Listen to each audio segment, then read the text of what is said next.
read that other book that came out recently about Chesterton, Matt Milner's book. Have you read his book on on with that? the On Chesterton and Native American yes, yeah, iconography? it's a fascinating book. Chesterton and the Everlasting People, I think, is the name of it.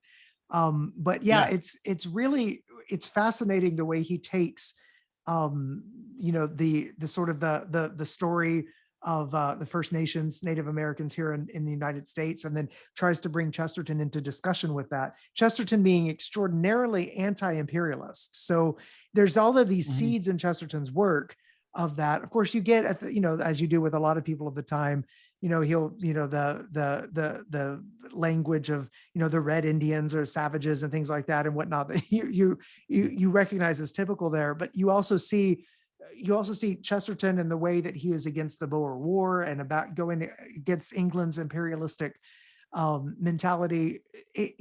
He's a fascinating figure for so many reasons. Gandhi, for example, actually translated several of Chesterton's essays and then wound up using those as part of the basis for some of his work in India. So Chesterton is this figure. Hmm. He doesn't quite fit any particular category. There's ongoing controversy about Chesterton. Was he anti-Semitic or not?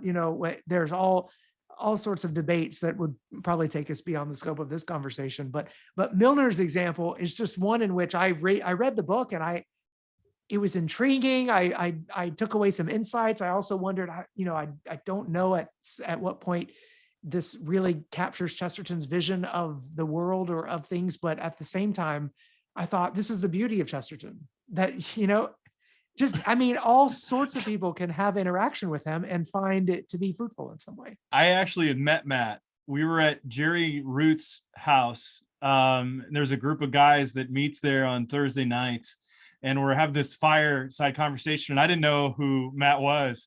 And then he was writing and researching the book at the time, and he starts talking about G.K. Chesterton and his love for Native American iconography. And I'm like, who is this guy? Who knows about G.K. Chesterton?